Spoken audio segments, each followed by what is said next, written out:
This video is intended for educational and informational purposes only and does not constitute tax, legal, or financial advice.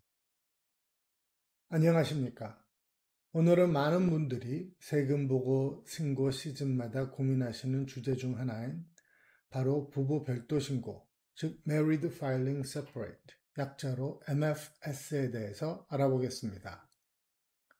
대부분의 경우 세금 보고에서 가장 유리한 선택은 부부 합산 신고인 Married Filing Jointly, 약자로 MFJ입니다.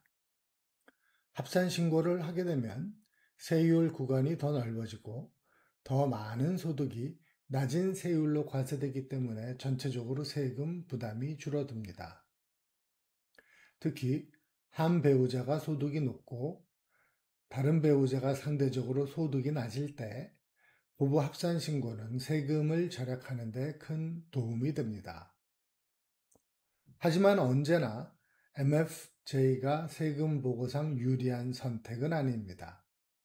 부부 별도 신고, 즉 Married Filing Separately가 대부분의 경우에 불리하지만 특정 상황에서는 MFJ보다 오히려 유리하거나 반드시 고려해야 하는 선택지가 될 수 있습니다. 오늘은 MFS가 유리한 경우와 그렇지 않은 경우를 구체적으로 살펴보고 실제 상황에서 어떻게 적용할 수 있는지 알아보겠습니다.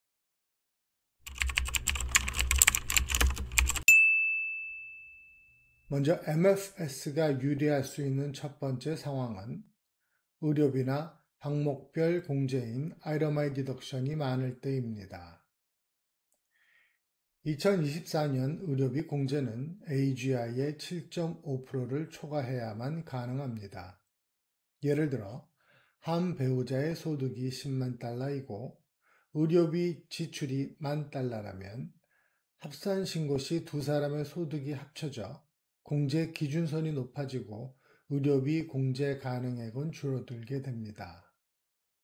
하지만 별도 신고를 하게 되면 AGI가 낮아져 의료비 공제를 더 받을 수 있는 경우가 있습니다. 물론 주의해야 할 점도 있습니다. 한쪽이 항목별 공제를 선택하면 다른 쪽은 표준 공제를 사용할 수 없고 반드시 항목별 공제를 해야 한다는 것입니다.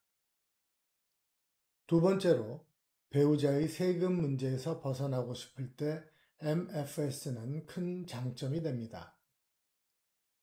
부부 합산 신고는 두 배우자가 공동으로 세금 보고에 대한 책임을 지게 됩니다.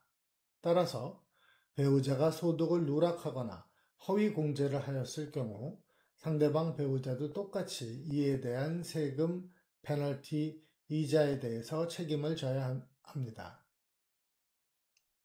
또한 배우자가 과거 밀린 세금, 양육비, 학자금 대출 연체금 등이 있다면 IRS는 부부 합산 신고 시 환급금을 압류할 수 있습니다.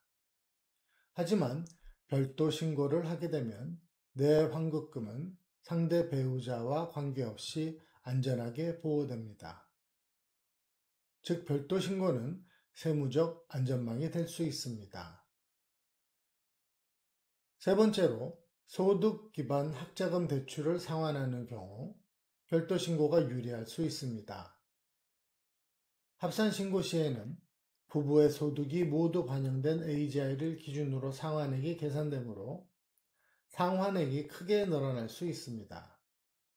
하지만 별도 신고 시에는 본인의 AGI만 기준이 되므로 학자금 대출 상환 부담이 줄어드는 효과가 있습니다.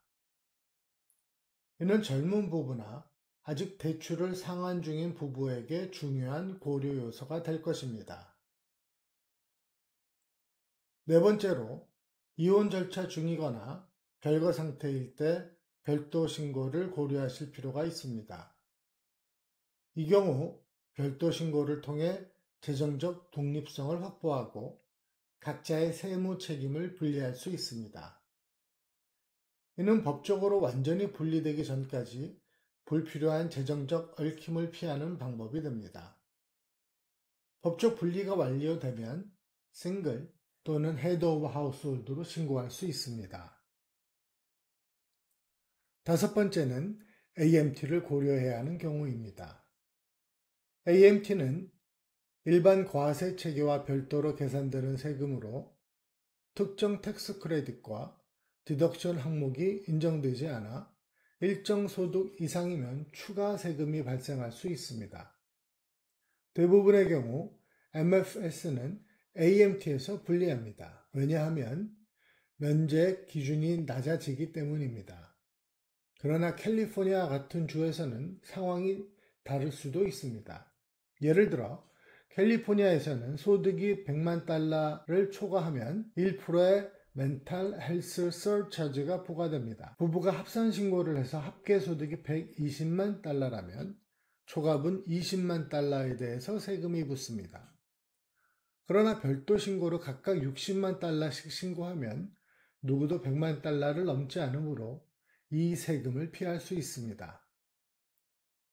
또한 AMT 계산 시 사업소득 면제액이 리턴당 100만 달러로 적용되는데 합산 신고는 100만 달러 한 번만 적용되지만 별도 신고는 각각 100만 달러씩 적용되어 총 200만 달러까지 혜택을 받을 수 있습니다.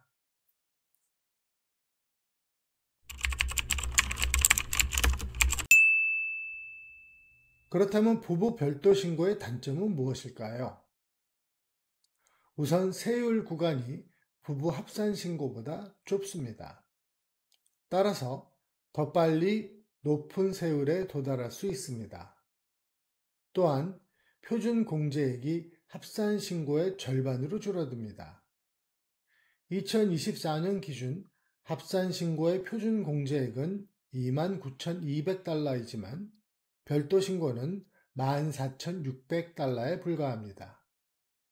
게다가 별도 신고를 하게 되면 MFJ에서 통상적으로 인정받던 많은 텍스 크레딧이나 디덕션 항목들을 공제받을 수 없습니다. 대표적으로 자녀 및 부양가족 세액 공제인 Child and Dependent Care Credit, 근로소득 세액 공제인 Earned Income Tax Credit, 교육 세액 공제인 American Opportunity Tax Credit, 그리고 Lifetime Learning Credit, 입양 공제인 Adoption Credit, 학자금 대출이자 공제인 Student Loan Interest Deduction 등이 있습니다. IRA 공제 한도도 낮아지고 자본 손실 공제인 Capital Loss Deduction 역시 부부 합산 신고 3,000달러에서 MFS는 1,500달러로 줄어듭니다. 무엇보다도 두 명이 각각 신고서를 제출해야 되기 때문에 서류 작업과 행정적 부담이 2배로 늘어나게 됩니다.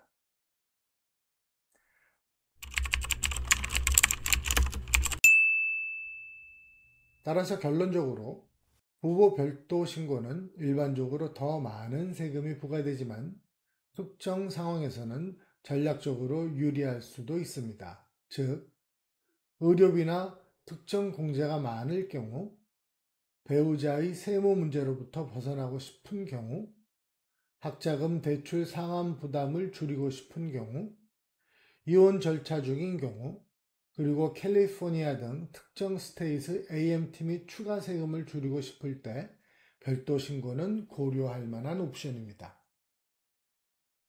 MFS로 할지 MFJ로 할지 결정하는 방법은 간단합니다.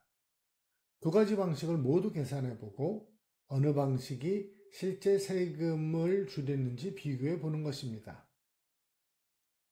세법은 매우 복잡하고 매년 바뀌므로 전문가와 상담해 최적의 전략을 찾는 것이 가장 현명합니다. 오늘은 부부 별도 신고, Married Filing Separate에 대해서 알아보았습니다. 도움이 되셨다면 좋아요와 구독 부탁드립니다. 앞으로도 세금과 재정 관리에 도움이 되는 유익한 정보로 찾아뵙겠습니다. 감사합니다.